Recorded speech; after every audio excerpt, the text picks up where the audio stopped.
E esse é um dos principais motivos pelos quais eu sou espírita, porque o espiritismo me traz lucidez e explicações. Então, quando nós vamos falar sobre os milagres de Jesus, eu gostaria de falar sobre a terceira revelação. Só lembrando, segundo os estudos espíritas, está lá no Evangelho, a primeira revelação é Moisés, que traz até nós a revelação das leis de Deus, através do Decálogo, as 10 leis. Ali havia duas características, a característica divina e a característica disciplinar, porque quando nós estávamos encarnados naquela época, a gente era bem pior do que a gente é hoje. A gente era do balacobaco, a gente era terrível, precisávamos ser disciplinados. Então as leis mosaicas têm também um quê de disciplina muito forte. A segunda revelação é Jesus, o Cristo, que não vem para derrubar as leis de Moisés. Ele reforça as leis de Moisés, mas nos explica que, diferente daquilo que Moisés tinha dito naquele momento em que nós precisávamos de disciplina, Deus não é um julgador, Deus não é vingativo, Deus é amor. E essa é a mensagem do Cristo, esta é a segunda revelação. Deus é amor. E o amor é o caminho que nos transforma, é o caminho que nos leva, nos guia. A palavra de Jesus é amor. E a terceira revelação nos chega no momento em que nós temos um pouco mais de clareza em todas as áreas. Quando Jesus veio com a segunda revelação, a ciência ainda era muito incipiente. O Cristo não tinha condição de nos ensinar naquele momento tudo o que o Consolador prometido veio nos trazer depois. O advento da terceira revelação, que é o Espiritismo, chega no século XIX, logo após o Iluminismo, que vem no século XVIII, nos dizer o seguinte: tudo é o que você consegue provar. Pensa, raciocina. A verdade está naquilo que você pode realmente compreender. E o Espiritismo se aproveita deste momento onde a ciência já está mais avançada, onde nós temos um pouco mais de iluminação na nossa consciência e podemos compreender melhor tudo o que o Cristo tinha dito, e até mesmo o que Moisés tinha trazido na primeira revelação. Então, os milagres de Jesus e a palavra milagre em si, ela é amplamente estudada em um dos livros da codificação espírita, do Pentateuco, que é a Gênese. A Gênese não é uma leitura simples, não é uma leitura fácil, como o Evangelho, que é mais palatável, o próprio livro dos Espíritos, que vem através de perguntas e respostas, Céu e Inferno, que traz as grandes histórias. A Gênese é uma leitura mais complexa, mas extremamente importante. Então vamos nos aprofundar um pouquinho nos milagres segundo o Espiritismo. Porque como nós estamos pensando nessa ideia das dificuldades atuais, em que é muito necessário que nós tenhamos rumo, porque nós somos os preparados para o terceiro milênio, nós somos os que vão fazer o mundo de regeneração, é preciso que a gente compreenda melhor as palavras de Jesus e o que nós estamos vivendo, o porquê e o como melhorar, como estar melhor, como nos prepararmos de uma forma mais adequada para sermos aí os precursores do mundo de regeneração, provas e expiações agora, está chegando, estamos pondo o pé em regeneração. Então o capítulo 13, caracteres dos milagres. Na acepção etimológica, o milagre é aquilo que você entende como um prodígio, uma maravilha, uma coisa extraordinária. A igreja defende que é um ato do poder divino que é contrário às leis conhecidas.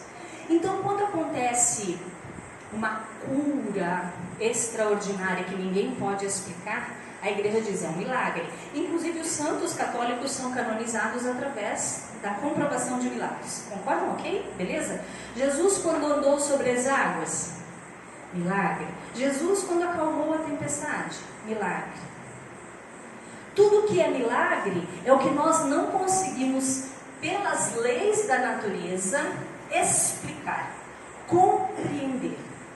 Tudo isso para nós, tudo que é extraordinário, nós consideramos milagre.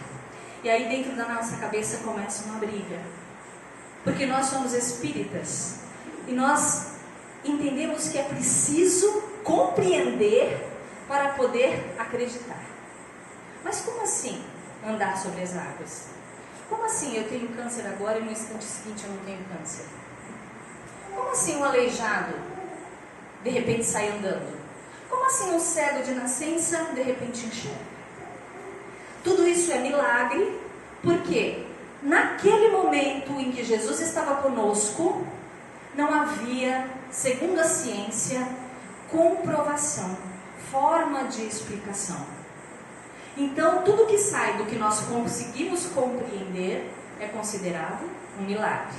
E aí vem o Espiritismo, ilumina para nós. Os séculos da ignorância, todos antes do iluminismo, foram repletos de milagres.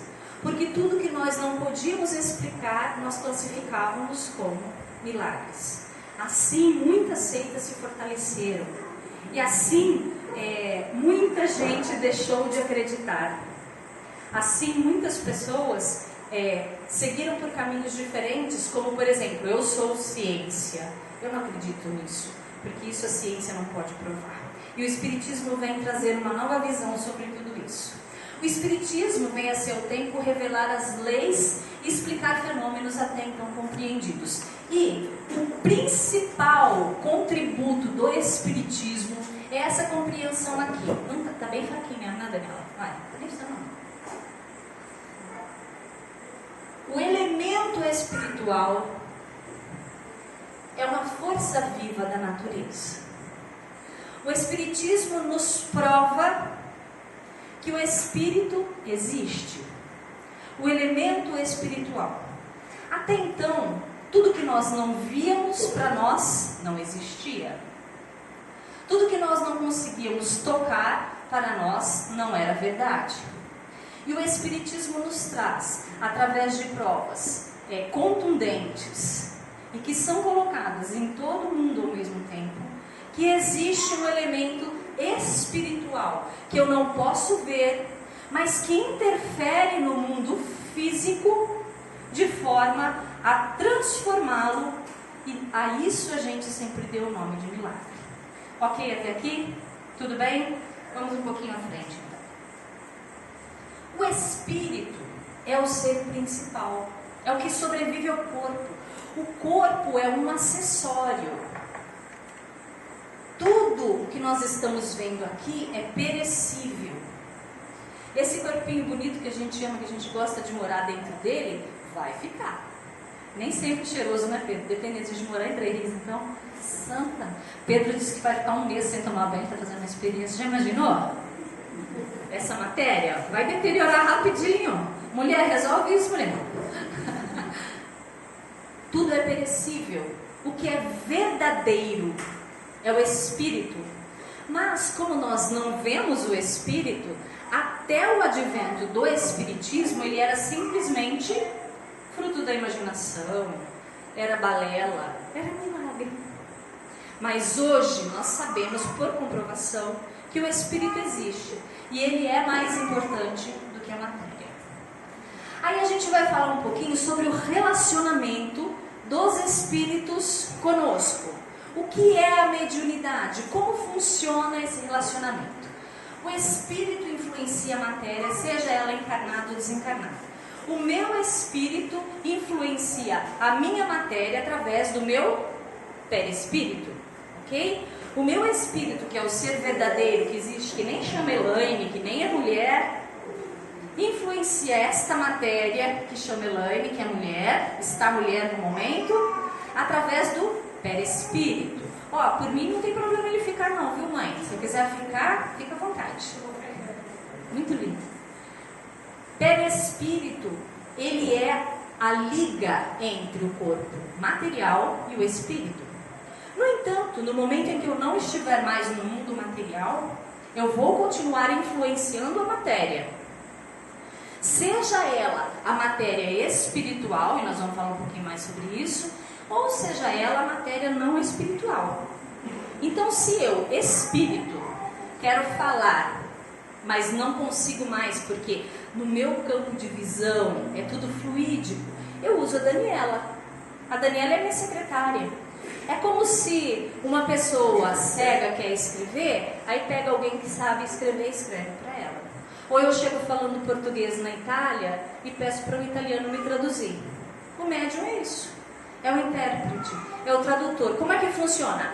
O espírito se liga ao perispírito do encarnado, o perispírito do desencarnado se liga ao do encarnado e produz os fenômenos mediúnicos.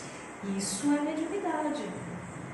Ah, incorpora, desce o santo. Não incorpora. O espírito do médium nunca se afasta do médium. Pode até haver um leve afastamento em determinados casos. Mas é o perispírito que se liga a outro perispírito. Produz fenômenos psíquicos através da força do pensamento. E ele escreve, ele fala, ele produz fenômenos. Ok?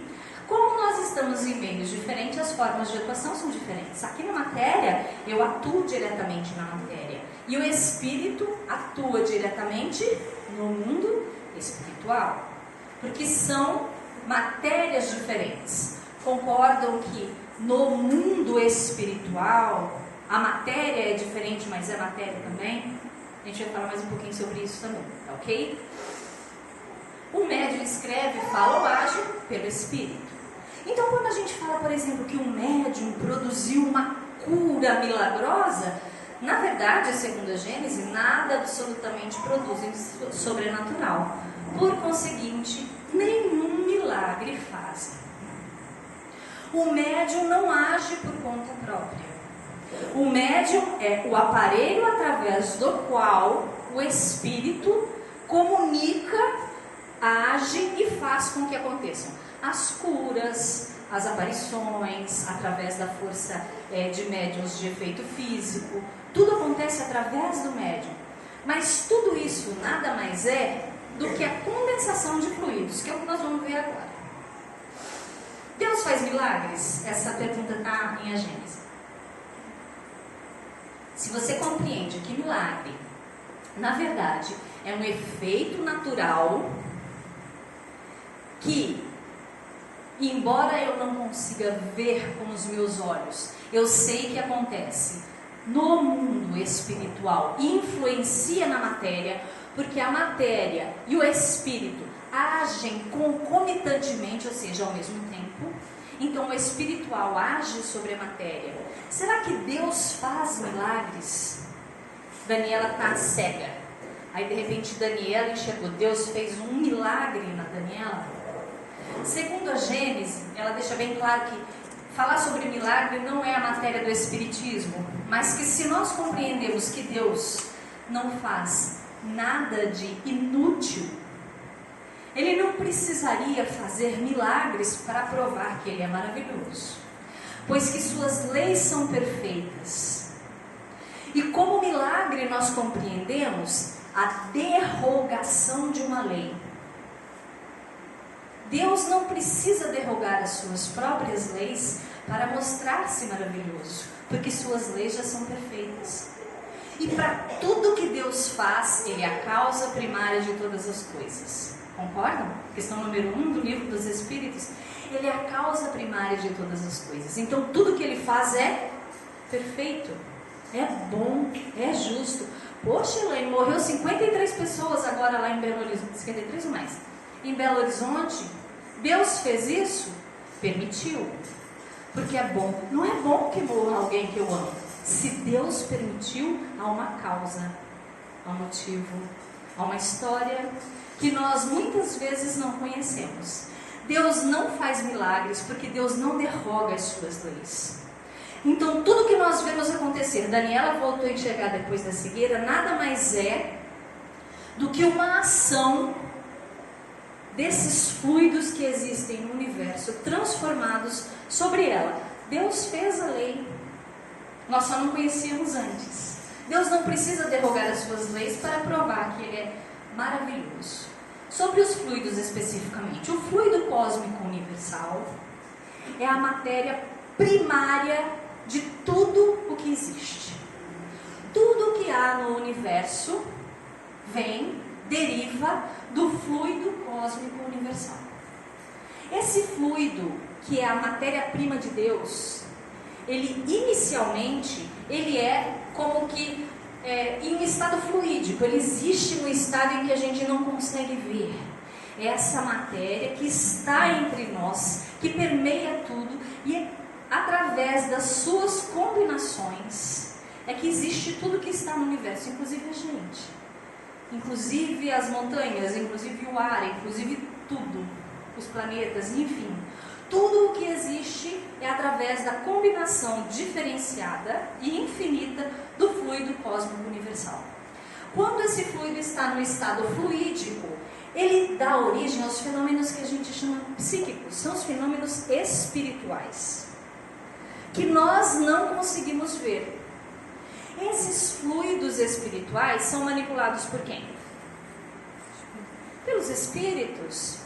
Eu consigo manipular o fluido cósmico universal em estado fluídico? Eu não posso, porque eu não o vejo, mas o Espírito tem acesso e ele consegue manipular, de forma a fazer com isso diversas ações que são os fenômenos psíquicos ou espirituais.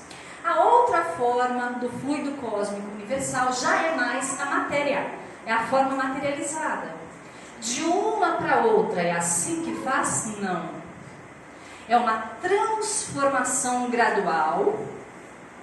E aí tudo acontece lentamente. Mas o fluido material, o fluido cósmico universal em estado material, cria os fenômenos materiais. Dos fenômenos materiais, quem cuida é a ciência da matéria. Dos fenômenos psíquicos ou espirituais, cuida o espiritismo. Alguém saberia me dar um exemplo, por exemplo, de um fenômeno material que a ciência cuida?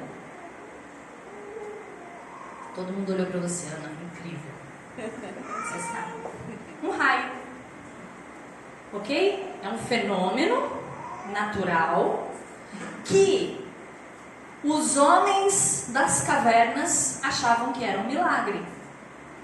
Aliás, eles achavam que um raio era Deus. Não sabia o que era? Era Deus. Chovia?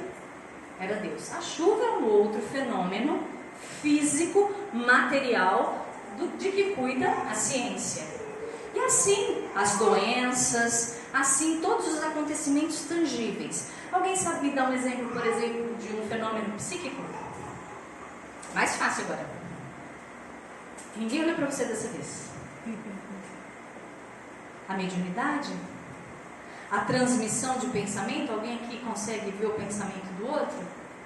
Ela consegue. Ali na hora, olha que existem os fenômenos psíquicos e os fenômenos materiais. Para cada um desses fenômenos são utilizados os fluidos compatíveis. E assim é que os milagres acontecem, através da manipulação dos fluidos no estado mais quintessenciado, mais puro. Aí sim acontecem as curas e os milagres. As curas. Quando nós falamos de cura, a gente precisa compreender o seguinte: esses fluidos que nós não enxergamos, eles podem influenciar a nossa matéria. Lembra que eu falei que a matéria e o espírito caminham junto? Um influencia o outro. As curas acontecem através de uma forma muito simples. A explicação vem de a Gênese. O fluido universal é o elemento primitivo, que cria tudo, do corpo carnal e do perispírito, os quais são simplesmente transformações dele. Pela identidade da sua natureza, esse fluido condensado no perispírito pode fornecer princípios reparadores ao corpo. Esse fluido cósmico universal, ele pode sim, através de um preparo especial, chegar até as nossas células e modificá-las. Olha aqui. O espírito encarnado ou desencarnado é o agente propulsor que infiltra num corpo deteriorado uma parte da substância do seu envoltório fluídico. A cura se opera mediante a substituição de uma molécula malsã por uma molécula sã. Me lembro de um livro chamado Esculpindo o Próprio Destino, em que uma das personagens tinha câncer de seio. E o Dr. Bezerra, num determinado momento, depois de muito trabalho dessa criatura, de muito estudo, de muita devoção, ela recebe a graça da cura. E ele faz exatamente isso. E os espíritos vêm, porque é um processo fluídico, espiritual. Ele vai até o seio dela, onde existe aquela mancha, e vai substituindo célula por célula da mancha escura por células brilhantes. Ele está substituindo a célula malsã por uma célula sã. Ok? Tudo bem? Quem diz isso? A Gênesis, capítulo 14, item 31. Até aqui, nós estamos falando do Espiritismo. Nós estamos falando daquilo que é a nossa crença, daquilo que nós construímos como verdade para nós. E é muito interessante, a mim particularmente interessa, compreender onde é, e a Gênesis vai muito nessa linha, onde é a interface entre o que diz o Espiritismo e o que diz a ciência. Nós estamos na era da ciência. E a ciência vem comprovando o que Jesus disse. É impressionante você ler em a Gênese algumas passagens onde você vê claramente que aquilo ali é o princípio do que hoje se fala sobre a física quântica, de que a matéria é intangível. A física quântica é a ciência que estuda a célula, o átomo no subátomo, o próton, o nêutron, o elétron, a divisão do átomo. E ele diz que a matéria não existe. Allan Kardec fala isso em A Gênese. E aí, porque se eu fui um dos 12 discípulos de Jesus, eu era São Tomé. Você não tem a dúvida disso. Que eu tenho que ver. E aí, quando você começa a comparar a Gênese e tudo que está escrito pelo codificador com o que Jesus diz, com o que a ciência moderna diz, você começa a falar, opa, o milagre está aqui. O milagre está aqui. Vamos um pouquinho mais à frente. Os milagres do Evangelho.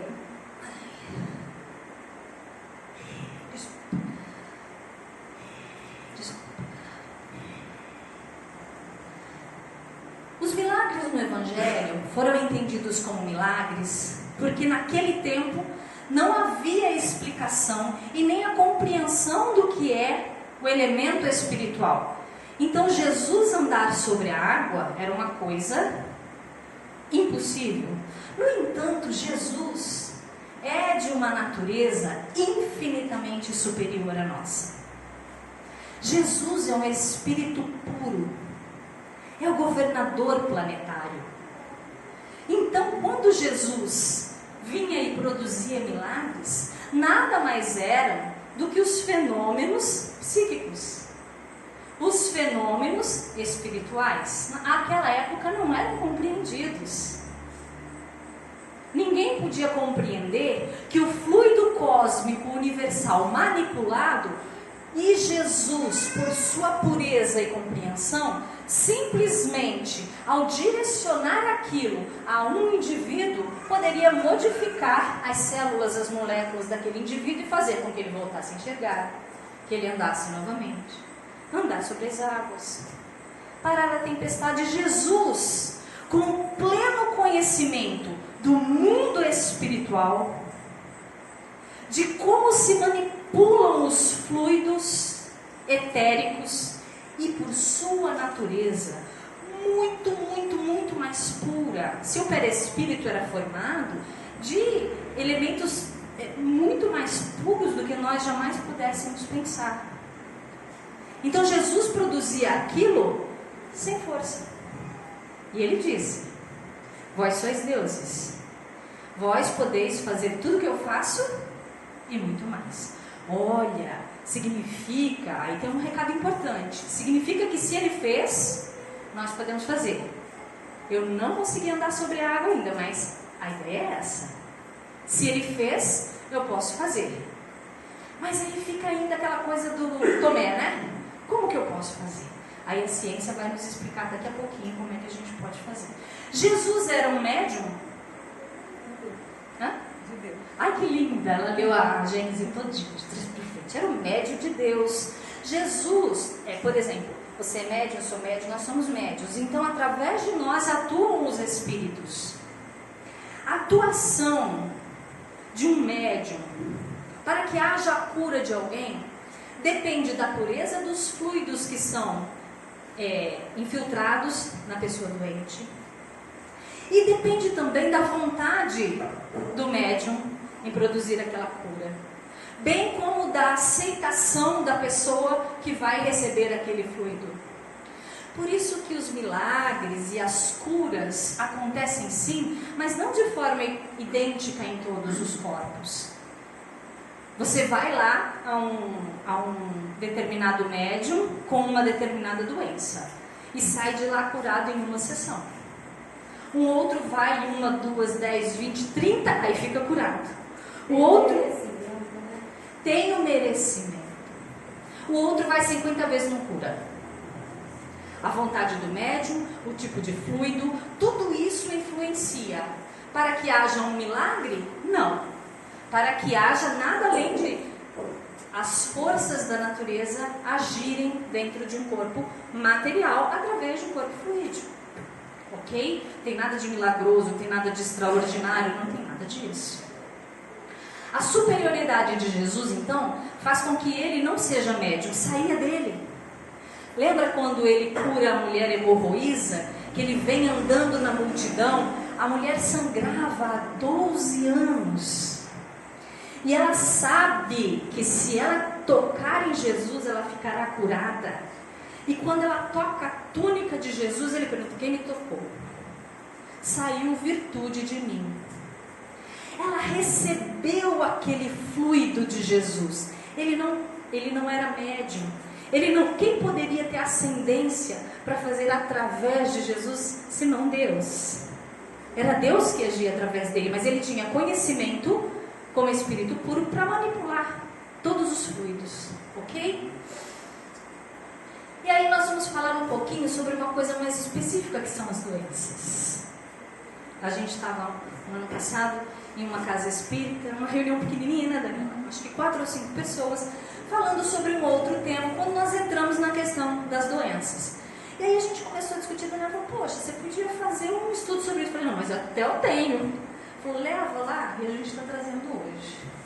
No livro As Leis de Amor, que é de Emmanuel, psicografado por Chico Xavier e Valdo Vieira, o capítulo 1 fala das causas espirituais das doenças. Alguém já adoeceu aqui? Essa semana? A doença é inerente à matéria, ok? Mas por que nós adoecemos? Pelo ponto de vista dos espíritos. Nós vamos falar rapidamente sobre o livro, mas para dar uma visão geral de como isso se processa. O que estrutura espiritualmente o corpo de carne? E Emmanuel responde: o corpo espiritual, o perispírito, é o corpo básico, constituído de matéria sutil, sobre o qual se organiza o corpo de carne. Lembra que nós falamos que o espírito é o principal, o espírito sobrevive? Então, sobre o espírito revestido pelo perispírito se liga a matéria de carne, ok? O erro de uma encarnação passada pode influir na encarnação presente, predispondo o corpo físico às doenças? De que modo?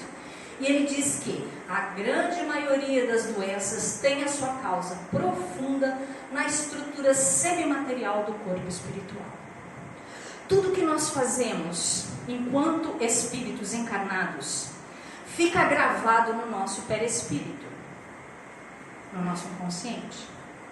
Como quando a gente grava alguma coisa no disco rígido de um computador. Como quando a gente faz uma um machucado e fica uma cicatriz.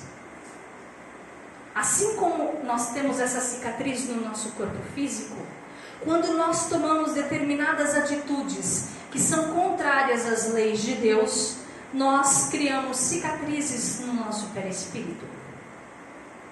O que é que você faz para tirar uma cicatriz do seu corpo físico?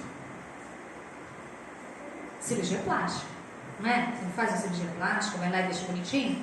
Nem sempre dá. Mas tem que dá. Qual que é a cirurgia plástica do perispírito? Uma das formas é a doença. Então, toda vez que eu agir contra o meu irmão, eu crio para mim uma situação semelhante.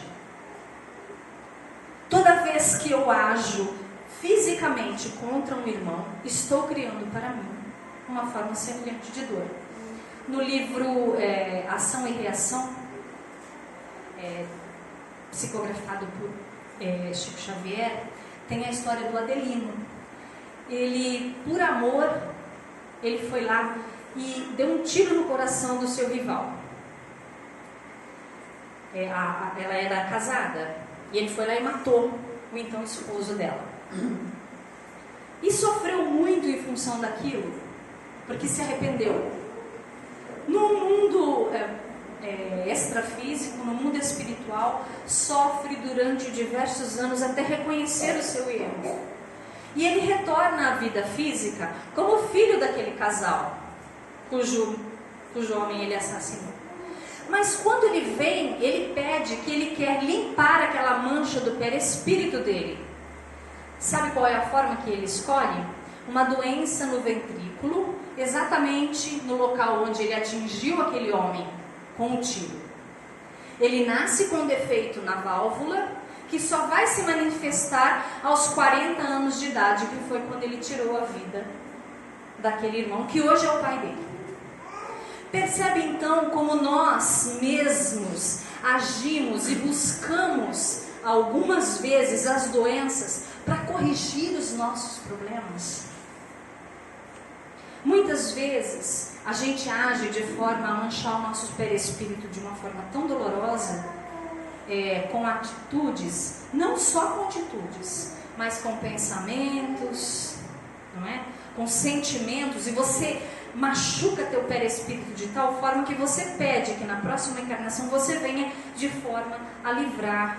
Essa mulher que eu contei do livro Esculpindo o Próprio Destino, o câncer no seio que ela teve, foi que em vida passada ela foi uma concubina e ela tinha seios maravilhosos. E ela utilizava a beleza de seus seios para seduzir os homens, levá-los à loucura, tirar o dinheiro deles e depois. Então ela percebia que a beleza daquele seu órgão tinha produzido sua desgraça espiritual. Então ela pede: me dá o câncer de seio na próxima, deixa eu curar isso. Percebe? Então esse pedido, a gente diz assim: puxa vida, eu sou um desgraçado, me apareceu essa doença, nasci sem determinado órgão, sou um aleijado. É a graça de Deus, é a misericórdia de Deus nos dando a oportunidade de nós nos ressarcirmos perante a nossa própria consciência. Nós pecamos contra a lei de Deus, e é por isso que a gente pede: deixa eu ir lá e retomar a minha dor, deixa eu curar o que eu fiz de errado para mim mesmo. E Deus permite, porque Deus é misericórdia. Na questão 5, o que faz o espírito antes de reencarnar-se, visando a própria melhoria? Antes da reencarnação, nós mesmos, em plenitude de responsabilidade, analisamos os pontos vulneráveis da própria alma, advogando em nosso próprio favor a concessão de impedimentos físicos que, em tempo certo, nos imunizem ante a possibilidade de reincidência nos erros em que estamos incursos. Se eu sei que a beleza dos meus seios me fez errar tanto, me faz nascer sem me dá um câncer. Porque lá no mundo espiritual eu sei que essa vida é efêmera, que essa matéria bonitinha que eu amo daqui a pouquinho já era.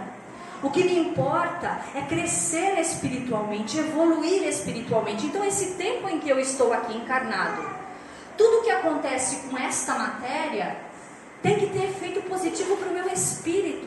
Aí a gente acha que dar certo é ser muito rico, ter uma casa na praia e trabalhar com um helicóptero e ter uma lancha estacionada na minha casa de praia. Ninguém está dizendo que isso é errado não, tá, gente? Mas não é isso que é a felicidade. Muitas vezes a felicidade é um câncer. A amiga aqui me perguntou, Elaine, então o câncer é uma bênção? Pode ser sim. Se foi destinado a você mesmo, aqui, desta forma, sim. Mas existem outros detalhes, não é tudo tão simples.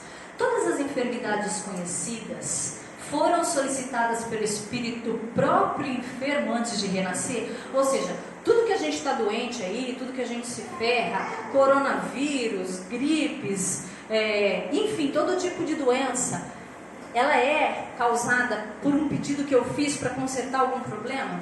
Nem sempre. Diz Emmanuel.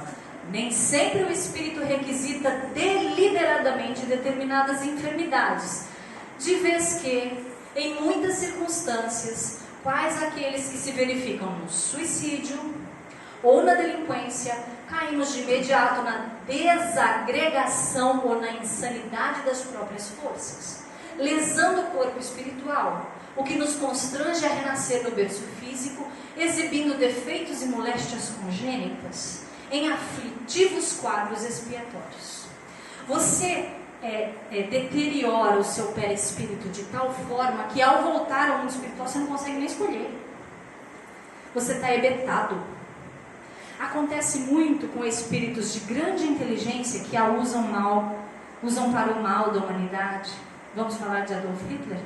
Uma pessoa de extrema inteligência que utilizou mal a sua inteligência. Se reencarnasse, com certeza reencarnaria com idiotia, com alguma impossibilidade de utilização.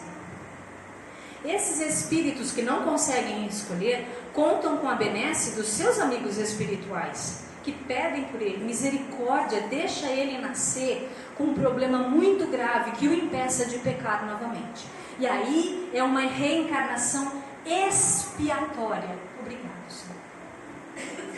Obrigado, Senhor.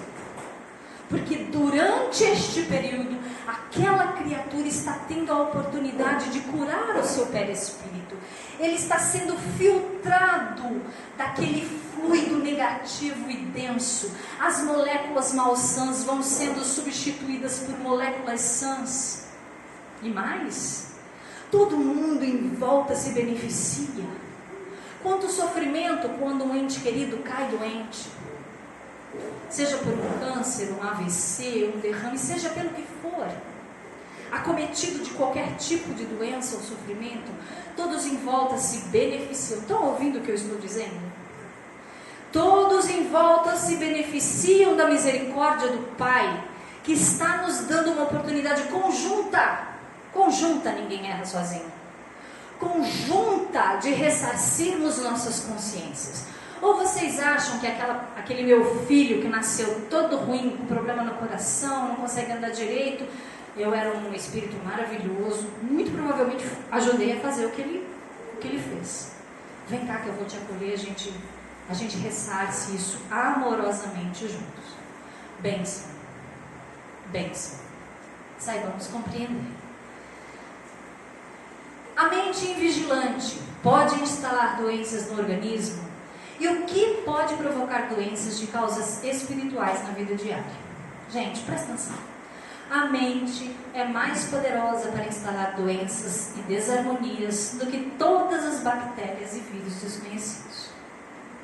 Nossa mente tem mais capacidade de nos criar um câncer do que o nosso karma. Ah, então eu estou com câncer porque na vida passada talvez. Porque você pode ter feito isso consigo mesmo. E aí, por um acaso, sabe a história do acaso? Eu ganhei esse livro. A Biologia da Crença. O subtítulo é O Poder da Consciência sobre as Matérias do Milagre.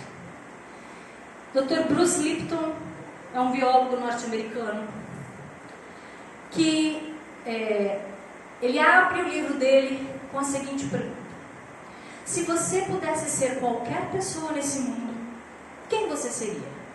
Você já se fez essa pergunta? Se eu pudesse ser outra pessoa, quem eu serei? Ele diz que aquela pergunta o torturou durante muito tempo, porque ele queria ser qualquer um menos ele. Ele era um biólogo, professor de faculdade da Universidade de Wisconsin, faculdade de medicina. Ele tinha uma vida muito promissora, uma carreira profissional excelente, mas uma vida pessoal falida. Ele era infeliz. Por mais que profissionalmente tudo desse certo, ele não conseguia ser feliz. E ele achava que aquilo era uma fatalidade. Então ele se acostumou a ser infeliz. Aí, num determinado momento, ele sai da Universidade de Wisconsin e vem cair no Caribe para dar aula numa faculdade bem ruinzinha sobre biologia celular, porque ele é um biólogo que estuda célula. E ali ele tem o que ele chama de momento de ahá. E aí, Dr. Bruce Lipton, lá nos Estados Unidos, há cerca de 20 anos, comprova em laboratório, cientificamente, muitas das verdades que Jesus nos trouxe, que estão descritas na Gênesis. Cientificamente, laboratorialmente, experiência física na matéria, nessa que Tomé acredita, porque toca. É impossível eu resumir o livro para vocês, mas eu vou trazer para vocês o que é a base. Os biólogos, os cientistas em geral acreditam na teoria do determinismo, que seja, o DNA determina o que somos. A minha cadeia de DNA, que está dentro da minha célula, determina o que eu sou. Se eu tenho lá na minha cadeia de DNA um câncer, eu vou ter câncer. Se eu tenho lá na minha cadeia de DNA infelicidade, depressão, é isso que eu vou ter. Porque está na minha cadeia de DNA. Isso era o que o Dr. Lipton pensava, isso é o que a comunidade científica acredita. Através dos estudos dele, ele descobriu que o que manda na célula não é o DNA, é a membrana que envolve o DNA. Através da membrana é que entram os estímulos que modificam e ativam ou não o nosso DNA. Eu tenho lá um DNA específico para o câncer. Se a minha membrana filtrar estímulos que liguem o DNA do câncer, eu vou ter câncer. Senão, não. Quais são esses estímulos? Ele descobriu que, através de experiência científica, não esqueçam isso, ele descobriu que o que determina o comportamento das nossas células são 3 elementos. O que nós comemos, o que nós pensamos, o que nós sentimos. Lembra que a Gênese diz que a qualidade da cura depende da vontade também do médium e de quem recebe? O que é isso? Sentimento. O que é isso? É a membrana filtrando para dentro da célula um sentimento positivo. É óbvio que o fluido vai funcionar de forma muito mais positiva. Ok? Os sinais do cérebro são o que movimentam as células. Quando eu penso alguma coisa negativa sobre o outro ou sobre mim mesmo, eu estou mandando para as minhas células uma informação negativa. Se eu fico o tempo todo dizendo assim, minha vida é horrível, eu sou desgraçado, meu salário é péssimo, perdi o emprego, a mulher da minha vida foi embora, minha vida é uma desgraça. Qual é a informação que eu estou mandando para as minhas células? Essa aí.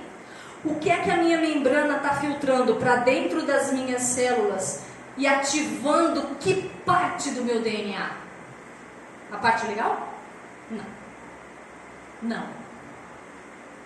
O cérebro, que é o princípio inteligente, o cérebro que é a casa da nossa mente, que é a casa do nosso espírito, do ser verdadeiro, que é onde está guardada a memória de toda a nossa vida, é lá que está o princípio de tudo que acontece conosco. O subconsciente é aquilo que manda, ele é o nosso disco rígido. É no nosso subconsciente que estão gravadas as nossas programações. Como é que você programa o seu subconsciente? Muita coisa vem já de encarnações passadas. que nós chamamos de atavismo. Tem muita coisa que já vem gravado no nosso hardware.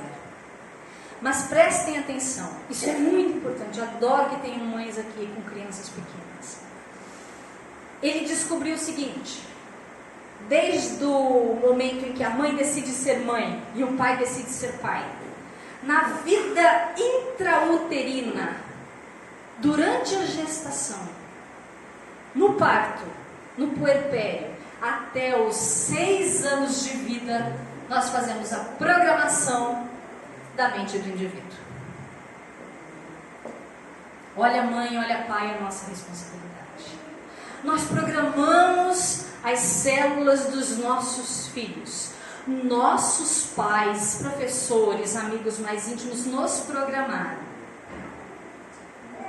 Mas aí, quando o teu pai e tua mãe diz pra você assim: você é horrível, você é péssimo, ele está fazendo aquilo por maldade? Não. Que pai, que mãe teve acesso a essa informação? Não é?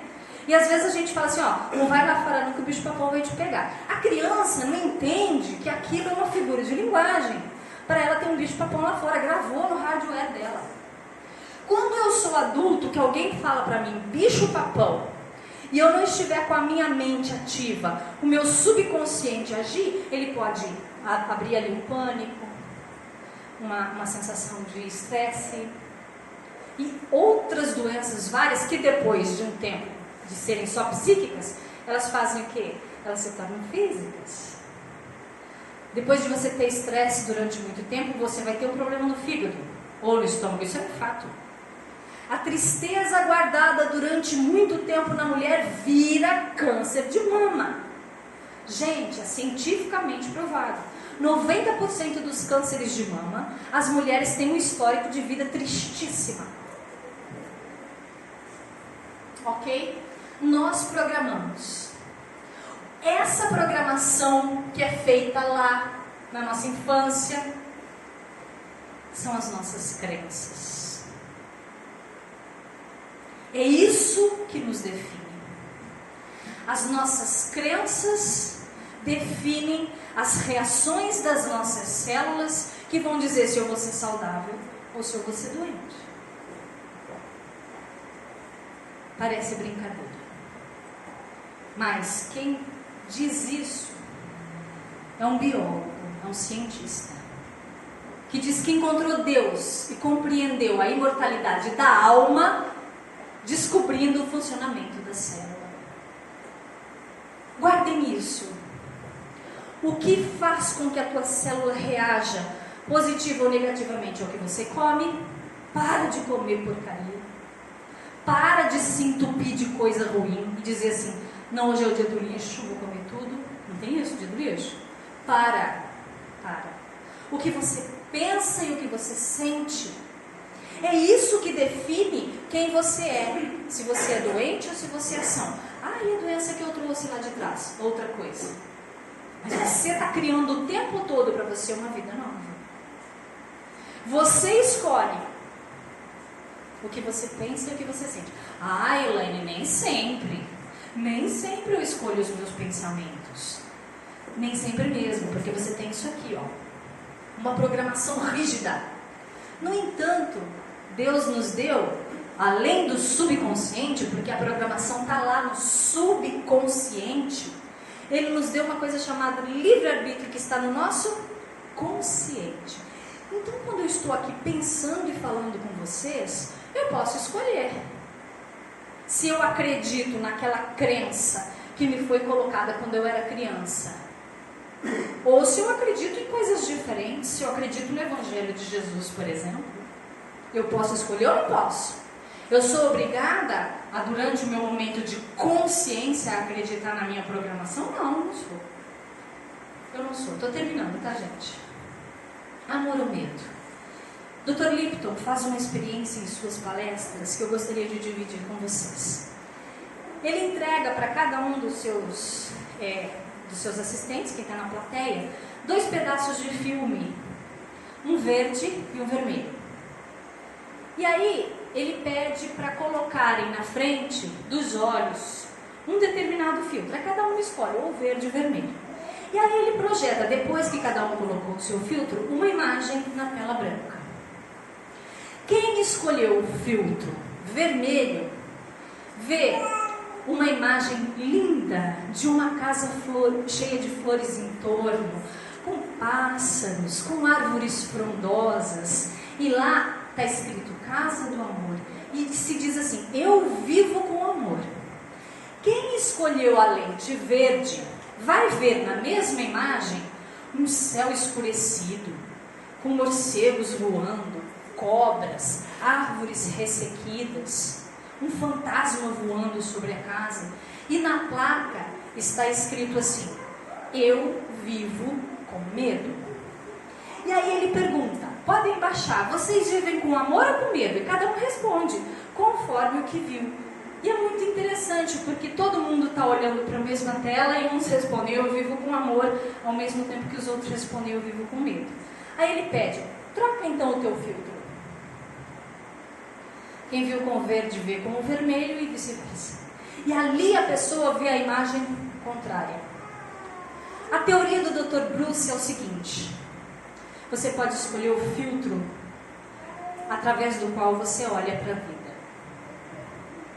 Você pode escolher qual é o sentimento que você vai ter com relação à sua programação. Ele diz que cientificamente a reprogramação é muito difícil. Ela depende de uma nova ciência que está baseada na física quântica, surgindo agora, que usa física quântica e energia para reprogramar. Mas ele diz ao mesmo tempo que se você usar o filtro correto, você está reprogramando. Você está refazendo. E eu digo para vocês, o filtro do Evangelho de Jesus é a melhor forma de reprogramar a nossa vida. Estou aqui há 15 anos. Quando eu tinha 15 anos de idade, eu tive um cálculo renal. Alguém já teve? Já, né? Dói. Depois daquele, eu tive cálculos renais. Eu fazia pedra. Eu fiz 5 cirurgias para tirar cálculo renal. Eu tinha tantos potinhos de pedra que um dia eu olhei e joguei tudo aquilo fora, porque eu falei: é muito deprimente guardar as pedras que eu faço. Eu fazia pedra.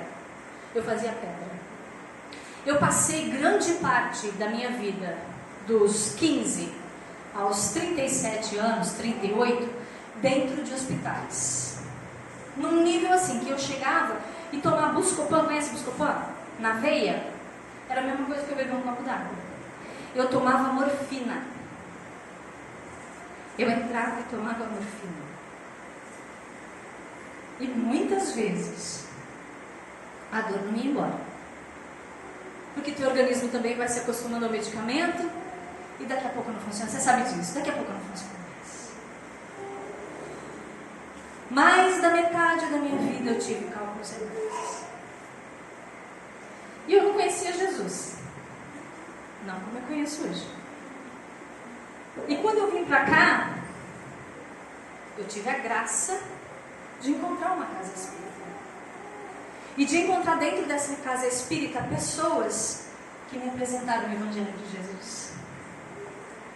E que me obrigaram a fazer esse mergulho para dentro de mim. A descobrir por quê. O ser humano não foi criado para fazer pedra. O ser humano foi criado para ser amor, para ser vida, e não para produzir pedra. Aí eu descobri que eu era uma pessoa extremamente triste.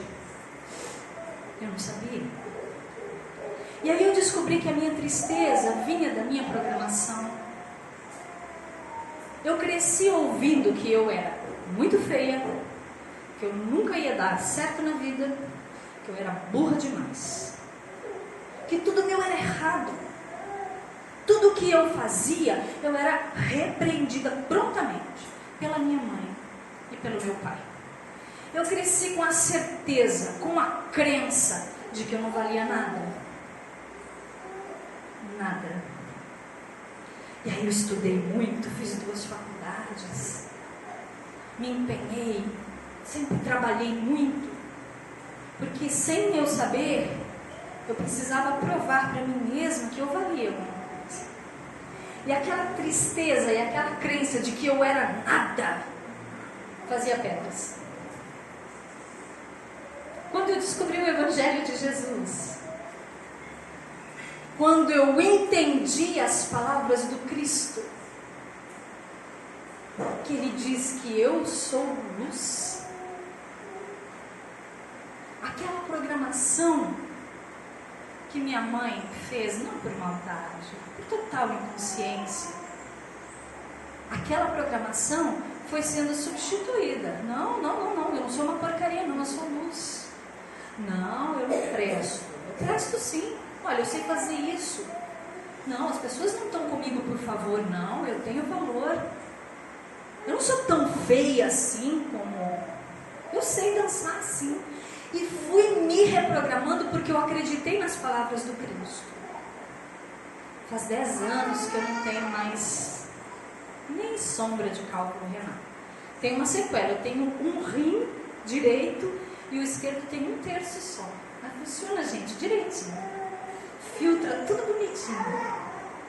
Eu me reprogramei. Eu me reprogramei através das palavras do Cristo. É fácil? Não.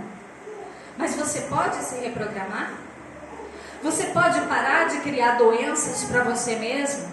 Você pode ser o seu milagre? Pode. Porque Jesus Cristo disse que você pode. E eu sei, porque eu fiz. E olha, que eu achava que eu não podia nada. Eu saí, não de 0, eu saí de -10.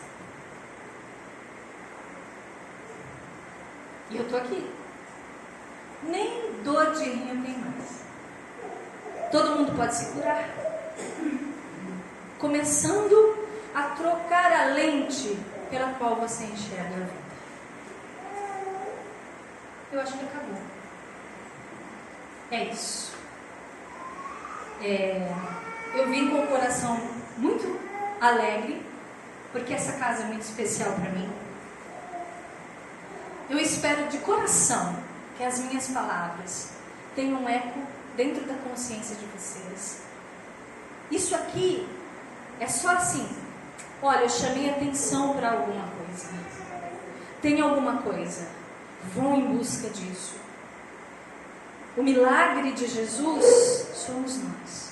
Nós somos o milagre de Jesus, porque nós somos seus irmãos, filhos do Deus Altíssimo. Nós somos luz. Muito obrigada, meus irmãos.